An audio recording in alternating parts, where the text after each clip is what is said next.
And it's a mother with her kids, maybe the mom who was hosting a house church or something like that. I think it's more likely that this was John writing to a church and the individual members of that church. The church being the chosen lady, and the children being the members of that church.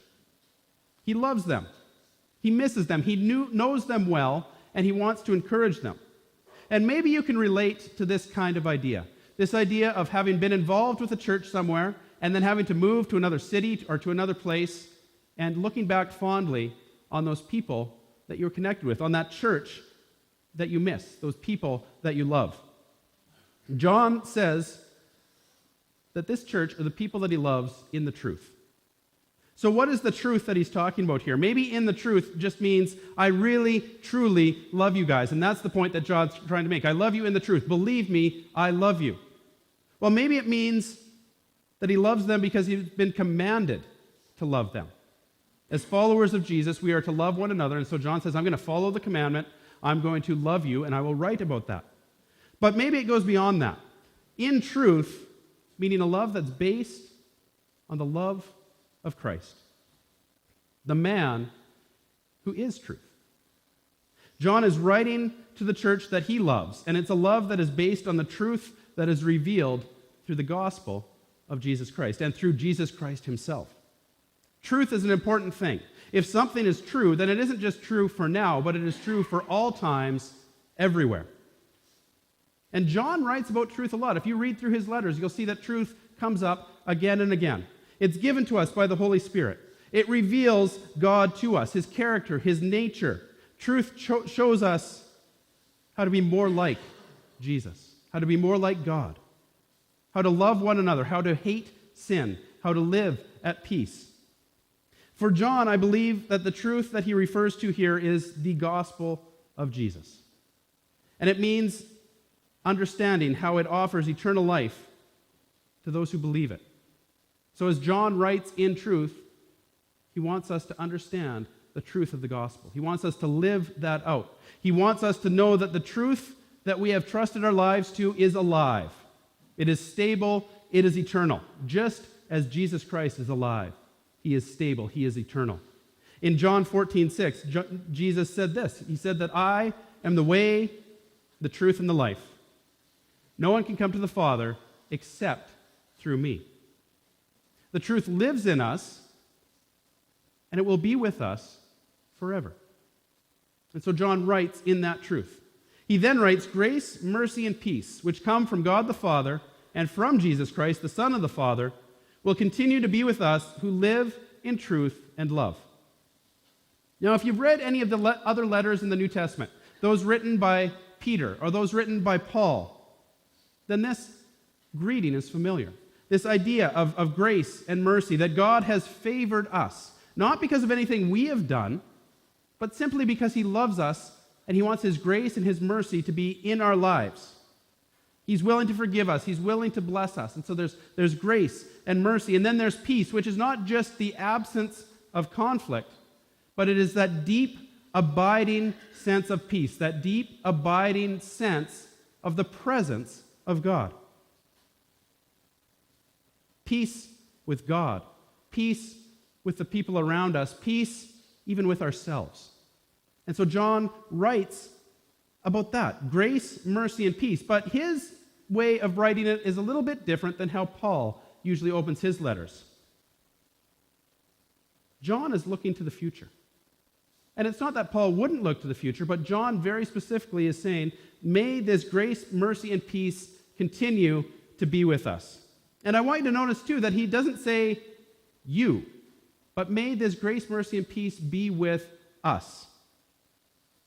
John is writing here as an equal, as a fellow member of that church.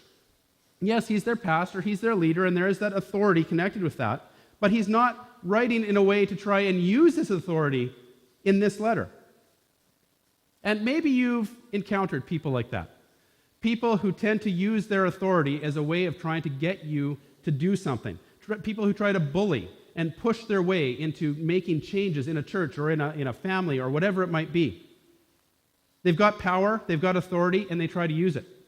I think of the classic example is probably when a kid is asked by their parents. So, for example, I think of my children, those young boys that I have, they happen to like Lego an awful lot. And yesterday I came back, I was on a board retreat and came back, and it was a Lego day. And now a Lego day in our house means that we take all the Lego bins that are up in our usual Lego room upstairs, and they come down into our main floor. And they get spread out everywhere. And it gets messy. And it gets painful sometimes, because I don't know if you've ever stepped on a piece of Lego, but it can hurt.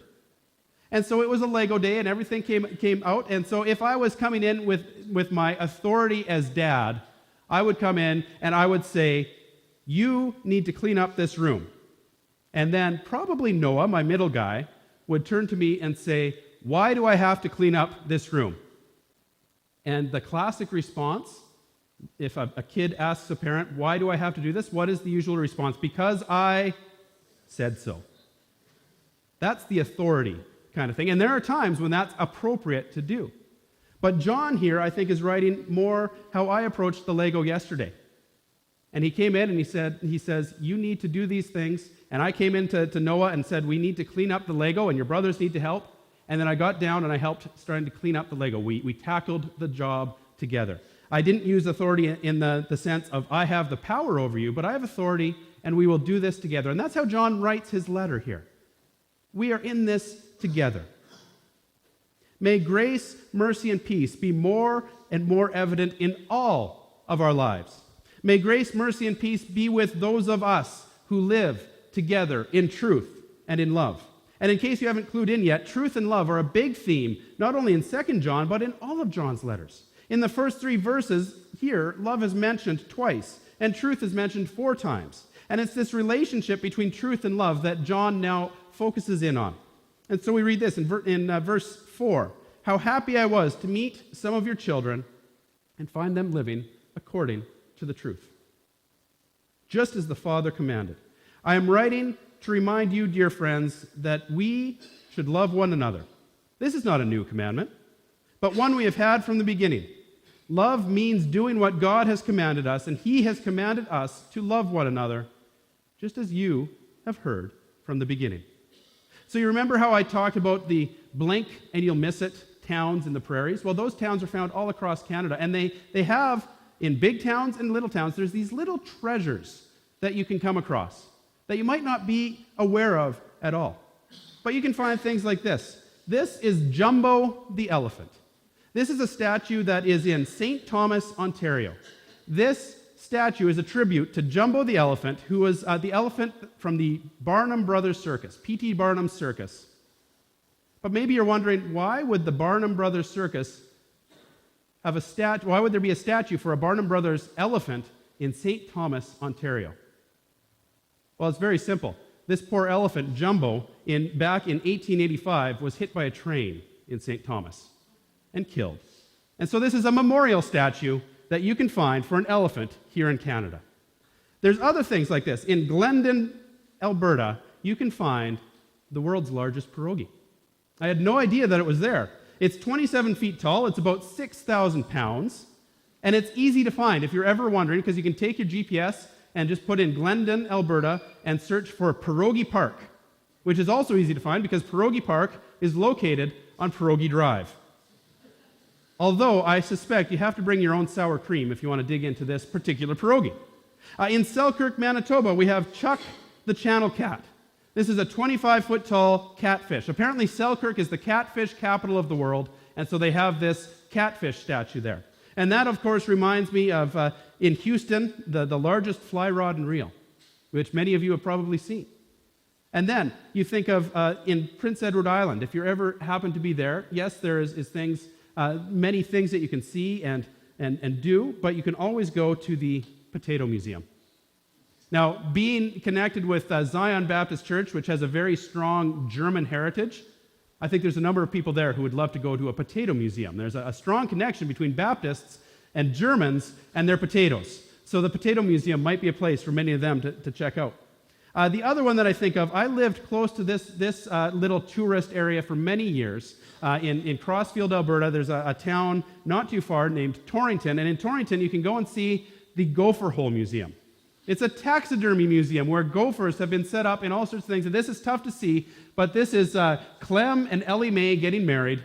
And Clem says to Ellie Mae, "This sure beats your mother's burrow." I don't know if I'm disappointed or relieved that I've never been to the Gopher Hole Museum in Torrington. But those are some of the things that we can find in these out-of-the-way places in our country. And I feel this way a lot of the times about 2 John and other small books of the Bible, that you can discover some great truth in them. Things way better than any tourist trap or any gopher hole museum that you might come across. John, in his letter here, he cuts right to the very heart of what it means for followers of Jesus to be living together. In verse 4, we see why he is writing. He ran into some of the members of the church, and he was happy. He was overjoyed even to encounter them and to be able to see them and to know that they were walking in the truth just as God the Father commanded them. And I can relate to this kind of thing. As I was saying, I've been pastoring in some different churches over a number of years, and it is really encouraging to be able to go back to some of those cities where I've pastored and to encounter people who are continuing to follow Jesus. I was a youth pastor for over 15 years, including about 10 years at one particular church. And I had the opportunity at that church to see people go from grade 6 to graduation and to build into their lives during that time. And I can still connect with them and connect with their families and see that they are choosing to follow Jesus. Whether it be in their work or whether it be in their school or whatever they're doing, many of them are choosing to follow Jesus. I can't think of many things that are more encouraging for me than to see people carrying on, faithfully serving Jesus Christ. And John sees that in this church, and he's encouraged. And he reminds the church that we are to love one another. He reminds us to love one another, to keep going in our faith, not to be complacent, not to be content with where we're at. And thankfully, he expands on things, because let's face it, love one another actually gives us a lot of wiggle room, doesn't it? If I just say to you this morning, we should go and we should love one another, there's a lot of room to interpret that. Well, instead, he ties love in with obedience. It's not a new commandment, but it's one we've had from the beginning. The command to love one another is basic to our faith, and as soon as we choose to follow Christ, we should choose to love one another. And what does love mean? It means obedience. It means doing what God has commanded us to do. And the New Living Translation that I'm using this morning, it doesn't give us the full understanding of what John is saying here. So let me put this up in the English Standard. And it says this: "This is love, that we walk according to his commandments. This is the commandment. Just as you have heard from the beginning, so you should walk in it." And what I want you to notice here, why is this a better translation of this? Look at the progression. This is love. Walk in his commandments. That's the plural. All the commandments that God has given to us. All the things he has told us to do. This is the commandment. It focuses in on the singular, doesn't it? You should walk in it. And so what is the commandment that we are focused in on? The commandment that expands to all the others? Love one another. Jesus said that you must love the Lord your God with all your heart, all your soul, all your mind. This is the first and greatest commandment, and a second is like it. Love your neighbor as yourself. The entire law and all the demands of the prophets are based on these two commandments. And so as we're obedient to God's commands, we love one another. John is saying that loving one another is in the truth means obeying God.